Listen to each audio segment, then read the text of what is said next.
پارے کے دوسرے نصف سے سورہ آراف سے۔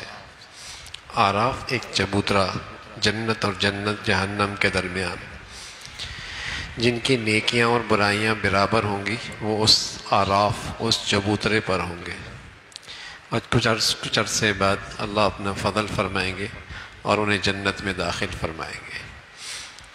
تو اسی نسبت سے چونکہ ان کا ذکر ہے تو اس سورت کا نام بھی آراف ہے۔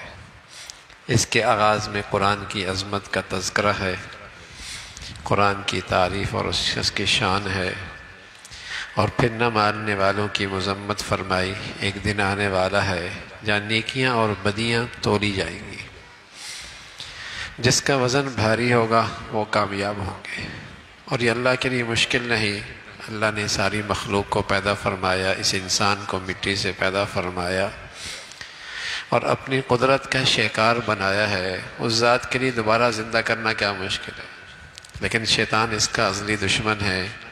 اس نے یہ اعلان کر رکھا ہے کہ میں اسے دائیں بائیں ہر طرف سے گمراہ کروں گا، اور اس کے اندر احسان شناسی نہیں آئے گی، اور اس کی زندگی میں شکر گزاری نہیں آئے گی۔ شیطان نے یہ عہد کر رکھا ہے، اعلان کر رکھا ہے کہ میں انسان پہ مسلط ہوں گا اور اس کے اندر شکر گزاری نہیں آئے گی۔ جس ذات نے اس انسان پر نعمتوں کی حد کر رکھی ہے، کوئی آدمی اسی کا احسان فراموش ہے تو بتائیے نمک حلال تو نہ ہوا نا؟ آپ کے گھر کا نوکر چند دن آپ کے ہاں کام کرے اور کام صحیح نہ کرے اور آپ اس کی خدمت کریں تو آپ اسے کہیں بڑا ناشکرہ ہے، نمک حرام ہے۔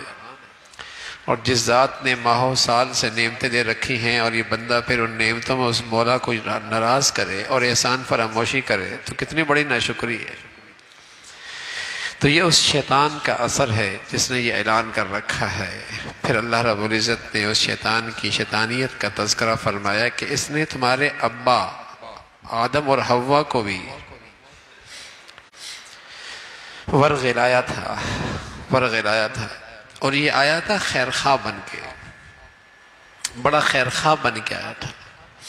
خیرخواہ بن کے آ کر اس نے تمہارے ابا آدم اور حوا کو ورغلایا تھا، اور اس کی چاہت تھی کہ ان کی ستر کھل جائے اور وہ بے لباس ہو جائے۔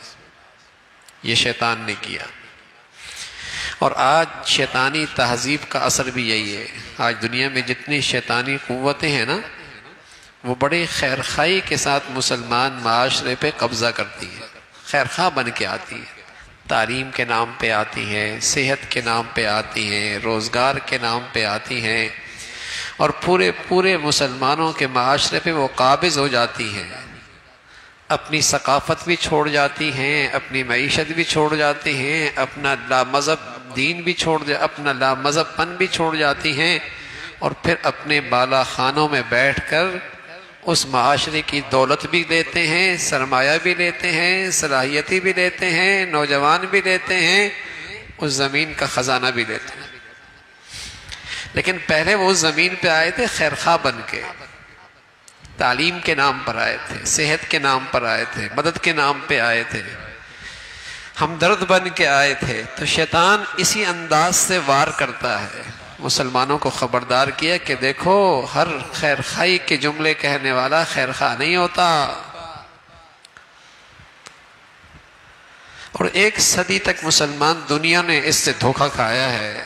آج اسلامی دنیا میں جو لوگ خیرخواہ بن کے آئے تھے، اس اسلامی دنیا کا ساری دولت سمٹ کے انہی کے پاس جا رہی ہے۔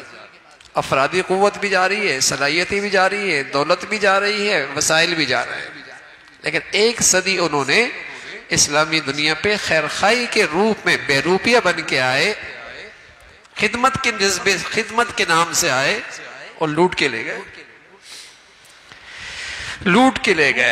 ظاہر ہے جو ان کا پڑا اور جو ان کی تہذیب میں رنگا ہوگا وہ اپنے ملک کے تو رہنا ہی نہیں چاہے گا، وہ اپنے ملک میں تو رہنا بھی چاہے گا، اور اگر کسی مفادات کے لیے رہ بھی گیا تو اس کا سرمایہ کہیں اور ہی ہوگا، اس کی توجہ کہیں اور ہی ہوگی۔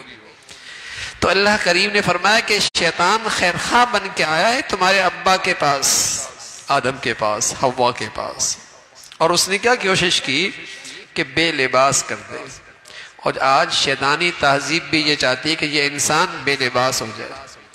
جانور بھی، حیوان بھی بغیر لباس کے پیدا ہوتا ہے، انسان بھی بے لباس دنیا میں آتا ہے، لیکن اللہ تعالیٰ نے انسان کو لباس سے عزت دی ہے، لباس سے عزت دی ہے.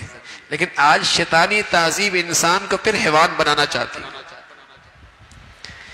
اور جس قدر اس شیطانیت اور حیوانیت کا اثر زیادہ ہے، جسم پہ لباس نہیں ہوگا، جسم پہ لباس نہیں ہوگا. جس قدر حیوانیت بڑھے گی جسم پہ لباس نہیں ہوگا، عریانہ پن پسند کرے گا، عریانیت پسند کرے گا.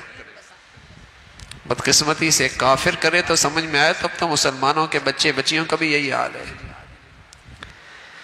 تو حضرت آدم علیہ السلام کو جب وہ مخلص بن کے، خیرخواہ بن کے آیا کہ درخت کا پتہ کھا لو ہمیشہ جنت میں رہو گے، برگلا لیا، جیسے ہی کھایا تو جسم کے کپڑے اترنے لگے. لیکن فطرت میں اللہ نے انسان کے حیا رکھی، فطرت میں رکھی. کسی کی فطرت ہی مس ہو جائے تو وہ دوسری بات ہے، فطرت میں حیا ہے. آپ فوراً جنت کے بڑے بڑے درخت جس کے پتے بڑے تھے اس کو اپنے جسم پہ چپکانے لگے کہ سطر چھپ جائے، سطر چھپ جائے.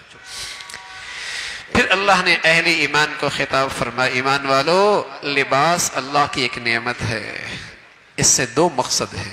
ایک تو تم اس سے زینت حاصل کرو، ایک تو اس سے زینت حاصل کرو، دوسرا اس سے تم سطر کا کام لو.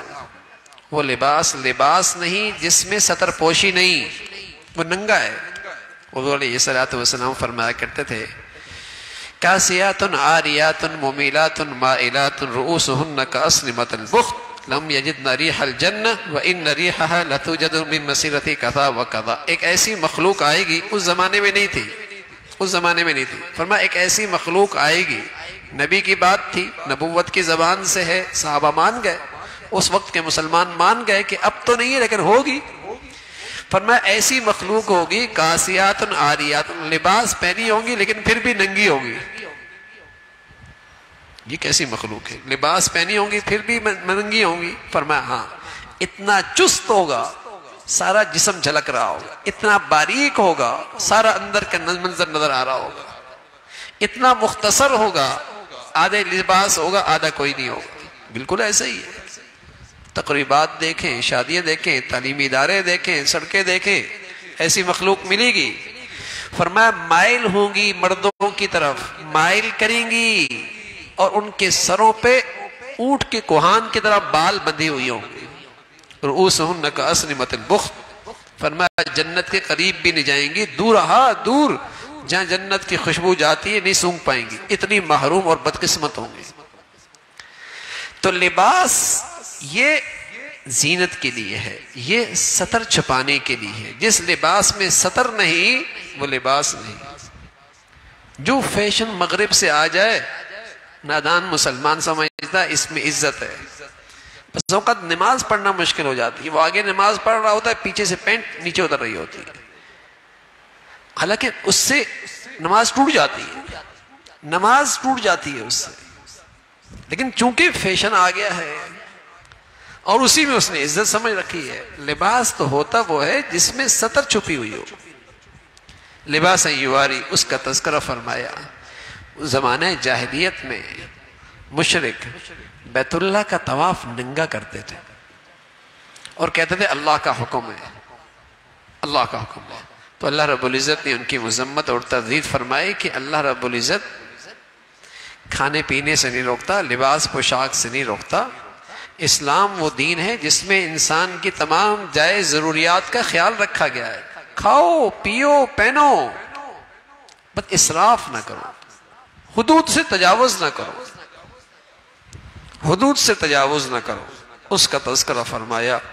پھر اللہ رب العزت نے نہ ماننے والوں کی اور اللہ کے نافرمان لوگوں کے لیے جہنم فرمایا ایسی سزا ہے، ان کے لیے جنت میں جانا ایسا مشکل ہے جیسے سوئی کے ناکے میں اونٹ کا گزرنا ناممکن ہے. ایسی جہنم میں جنت میں کافر ایسا نہیں جائے گا، جہنم جائے گا. ہاں اللہ کا فرما بردار نیک آدمی جنت میں جائیں گے اور اللہ رب العزت انہیں صاف ستھرا کر کے جنت بھیجیں گے. وہاں دلوں میں قدورت نہیں ہوگی کینہ اور بغض نہیں ہوگا، صاف ستھرا کر کے جنت میں بھیجیں گے. وہاں محبت ہی محبت ہوگی، وہاں الفت ہی الفت ہوگی. جنت کی ایک خاص خوبی ہے جو ہر جنتی کو ملے گی، دو، ایک سکون ملے گا، دوسری الفت اور محبت بہت ملے گی. بتائیے جن زندگیوں میں اللہ یہ دونوں نعمت دے دے، گویا کہ جنت کی نعمتیں مل گئی ان کو. نہیں یہ دونوں، نہ سکون ہے نہ محبتیں. گناہوں کی آگ نے نہ سکون رہنے دیا ہے نہ محبتیں رہنے دی ہے. جنت میں ہر شخص کے لیے سکون بھی ہوگا، محبت اور الفت بھی ہوگی. قدرتیں نہیں ہوں گی، کھوٹ نہیں ہوگا، کینہ نہیں ہوگا، صاف دل، محبت بھرا. اور رسول اللہ صلی اللہ علیہ وسلم فرمایا کرتے تھے المؤمن مألف ولا خیر فی من لا یعرف ولا. مومن تو الفت اور محبت کا سر چشمہ ہے، اس سے تو الفت اور محبت پھوٹتی ہے. اس آدمی میں کوئی خیر نہیں جو الفت اور محبت نہ کرے اور لوگ اس سے الفت اور محبت نہ رکھے، اس میں کوئی خیر نہیں. تو جنت میں اہل جنت اس خوبیوں کے ساتھ، اس حسن کے ساتھ تشریف لے کے جائیں گے، اور پھر جنتی جہنمیوں سے کہیں گے ہم نے تو اللہ کا وعدہ پورا دیکھا ہے، تم نے بھی کچھ دیکھا ہے؟ وہ کہیں گے ہاں. اور دونوں کے درمیان آڑ آ جائے گی. پھر وہ جو آراف میں چبوترے پہ بیٹھے ہوں گے، جنت بھی دیکھ رہے ہوں گے، جہنم بھی دیکھ رہے ہوں گے، جنتیوں کو دیکھ کر خوش ہوں گے اور کہیں گے ہم بھی امید رکھتے ہیں اللہ ہم پہ بھی فضل فرما دے. جہنمیوں کو دیکھ کر، ہاں جہنمیوں کو دیکھ کر اللہ سے کہیں گے اللہ پناہ ان سے محفوظ رکھنا. پھر جہنمیوں کا تذکرہ ہے، جنتیوں سے کہیں گے کچھ ٹھنڈک، کچھ پانی، کچھ زندگی کی ضرورت. فرمانا نا یہ یہاں نہیں ملتی. تم دنیا میں اللہ کے دین کا مذاق اڑایا کرتا تھا، تم نے زندگی کو بس کھیل کود کا مقصد، زندگی میں کھیل کود کو زندگی کا مقصد بنا رکھا تھا، تمہاری زندگی کا مقصد لاہو لعب تھا. اب یہاں کچھ نہیں ملے گا. اس کا تذکرہ فرمایا. پھر اللہ کی عظمت اور بڑائی کا تذکرہ ہے. فرمایا اللہ کو یاد کیا کرو، اس سے دعائیں کیا کرو، چپ کے اللہ کو پکارا کرو اور پورے یقین کے ساتھ پکارا کرو، وہ ذات تمہاری پکار سنتی ہے. پھر حضرات نوح علیہ السلام کا تذکرہ، حضرت ہود کا تذکرہ، حضرت صالح کا تذکرہ، حضرت شعیب کا طبقہ، مختلف انبیاء علیہ السلام کا تذکرہ فرمایا. سبھی نے اپنی قوم کو اللہ کا راستہ بتایا، اللہ کی توحید کا سبق دیا، ادائے حق اور صراط مستقیم کی رہنمائی کی. لیکن قوم نے جب انکار کیا اور قوم اپنے نبی کی زندگی لینے کے لیے تیار نہ ہوئی، پھر ان قوموں پر اللہ کا عذاب آیا اور اللہ کی پکڑ آئی.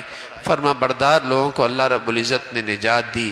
کوئی زلزلے سے ہلاک ہوا، کسی کے چیخ پڑی، کلیجے پھٹ گئے، کسی پر زمین آسمان سے پتھر آئے اور آگ پتھر برسے، اس سے ان کو اللہ رب العزت نے ملیا میٹ کر دیا. اور قوم شعیب پر اللہ کی طرف سے ایسا سخت قسم کی آفت آئی، اللہ رب العزت نے پوری کی پوری بستیاں ختم کر دی. ان قوموں کا تذکرہ فرمایا.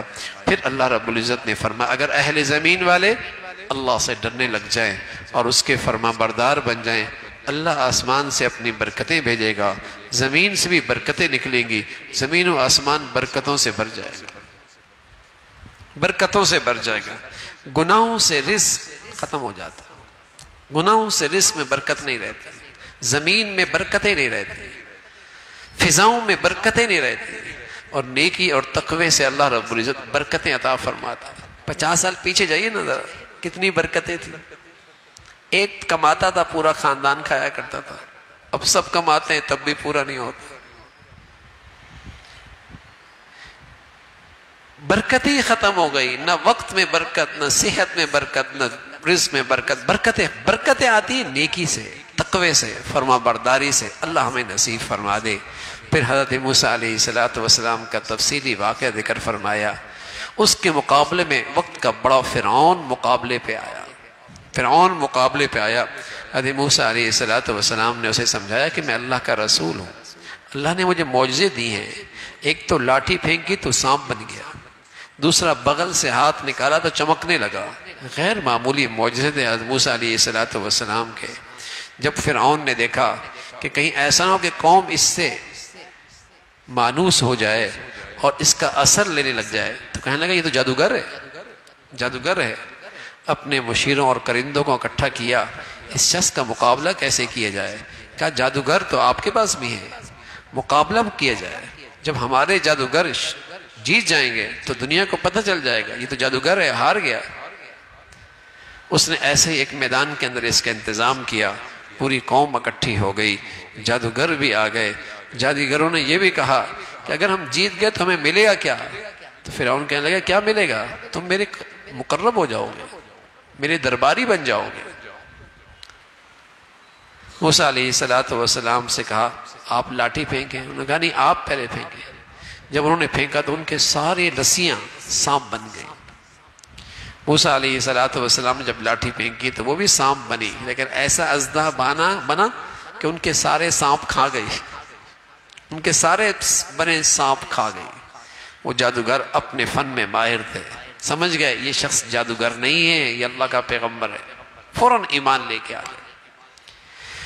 آدمی ناواقف ہو، حق سامنے آ جائے قبول کرنا آسان ہو جاتا ہے، لیکن آدمی ضدی اور عنادی ہو، حق سامنے میں آ جائے تب بھی قبول نہیں کرتا۔ جادوگر ناواقف تھے، حق سامنے آ گیا، سمجھ گئے اللہ کا نبی ہے، مقابلہ نہیں کر سکتے، ایمان لے آئے۔ اور جب ایمان لے کے آ گئے تو فرعون نے کہا تم سب کی آپس میں طے شدہ یہ سارا پلان ہے، تم چاہتے ہو کہ اس زمین کے حکمران بن جاؤ، اس زمین کے حکمران بن جاؤ، تم دونوں کا یہ طے شدہ پروگرام ہے، تم چاہتے ہو کہ اس ملک کے حکمران بن جاؤ، اور تمہیں جانتے ہو تمہیں اس کی سزا کیا ملے گی، تمہیں سولی پہ لٹکا دوں گا اور عبرتناک سزا دوں گا۔ جادوگر سبحان اللہ، اللہ نے ایسا ایمان نصیب فرمایا تھا، کہنے لگے اگر ہماری جان چلی بھی گئی تو کیا ہوا، اللہ کے پاس ہی جائیں گے نا، گھاٹے کا سودا تھوڑی ہے۔ ایسے انہیں اللہ نے ایمان پر استقامت نصیب فرمائی اور اللہ سے فریاد کی اے اللہ ہمیں ثابت قدم رکھ، اے اللہ ہمیں استقامت نصیب فرما، اے اللہ ہمیں ثابت قدم رکھ۔ اس کا تذکرہ فرمایا۔ پھر قوم بنی اسرائیل کا تذکرہ ہے۔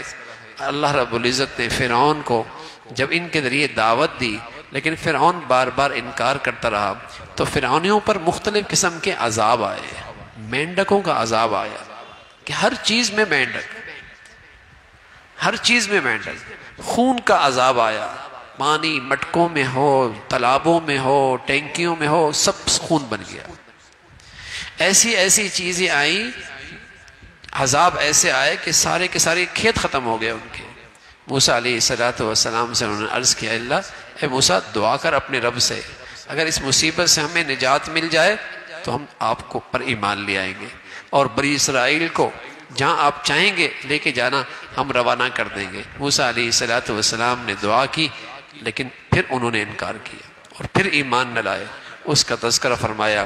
موسیٰ علیہ السلام اپنی قوم کو لے کر وہاں سے نکلے، مصر سے نکلے اور ایک جگہ پہنچے تو اللہ رب العزت سے عرض کیا اللہ اب یہ قوم آزاد ہو چکی ہے اور ان کو زندگی گزارنے کے لیے دستور چاہیے۔ تو موسیٰ علیہ السلام کو اللہ نے کوئی طور پہ بلایا، وہاں 40 دن تک رکھا اور پھر تورات دی۔ لیکن جب تورات واپس لے کر آئے تو قوم کا حال دیکھا، قوم ایک بچھڑے کی عبادت میں لگ گئی، ایک بچھڑے کو اپنا معبود بنا لیا۔ موسیٰ علیہ السلام کو سخت تکلیف ہوئی، ناراضگی کا اظہار کیا اور اس قوم کی مذمت فرمائی کہ بہت جلدی پھسل جایا کرتی تھی، بہت بڑی ناشکری کرنے والی تھی، بہت جلدی اللہ کے دین کا مذاق اڑانے والی تھی بنی اسرائیل۔ اس کی مذمت فرمائی۔ پھر اللہ رب العزت نے فرمایا کہ دیکھو اگر رسول کی اطاعت کرو گے، اس لیے کہ رسول کی اطاعت میں پھر اچھائی کی طرف بلانا ہے اور برائی سے روکنا ہے، اس کا تذکرہ فرمایا۔ پھر اس قوم پر جو اللہ کے احسانات ہوئی ہے کہ اللہ رب العزت نے پتھر کے اندر سے چشمے جاری کر دیے اور ایک صاحبان بادل کی شکل میں کر دیا جس سے ان کو سایہ ملا، لیکن یہ قوم بار بار ناشکری کرتی رہی۔ پھر اللہ رب العزت نے سزا دی، ان کو بندر اور خنزیر بنا دی، چند دن تک زندہ رہے پھر یہ سارے کے سارے مر گئے۔ اس کا تذکرہ فرمایا۔ پھر ایک شخص تھا بلم بن معورہ، یہ ایک منافق قسم کا آدمی تھا۔ پہلے اس کے پاس علم بہت تھا لیکن اس نے علم کو اپنی دنیا کی خاطر بیچ ڈالا تو اللہ رب العزت نے اس کی مذمت فرمائی۔ وہ علم کسی کام کا نہیں جس علم میں عمل نہ ہو اور جس علم میں تقوی نہ ہو، اس کا تذکرہ فرمایا۔ فرمایا یہ کافر حیوانوں کی طرح ہیں، چوپایوں کی طرح ہیں، سمجھتے بوجھتے نہیں ہیں، اللہ اور اللہ کے رسول کی بات نہیں سمجھتے۔ پھر آپ علیہ السلام سے سوال کیا جاتا تھا کہ قیامت کب آئے گی؟ تو فرمایا قیامت کا صحیح علم اللہ کے پاس ہے، نفع اور نقصان کا مالک میں نہیں، نفع اور نقصان کا مالک ایک اللہ کی ذات ہے، اور وہی اللہ کی ذات ہے جس نے انسان کو پیدا فرمایا اور پھر اس سے ساری مخلوق پیدا ہوئی اور بڑھتی چلی گئی۔ اللہ کے سوا کوئی حاجت روا اور مشکل کشا نہیں۔ جن کو تم پوجا کرتے ہو اور جس کی تم پرستش کرتے ہو، نہ تو وہ تمہاری فریاد سن سکتے ہیں اور نہ ہی تمہارے حاجت روا ہیں اور نہ ہی وہ تمہارے مشکل کشا ہیں، اس کا تذکرہ فرمایا۔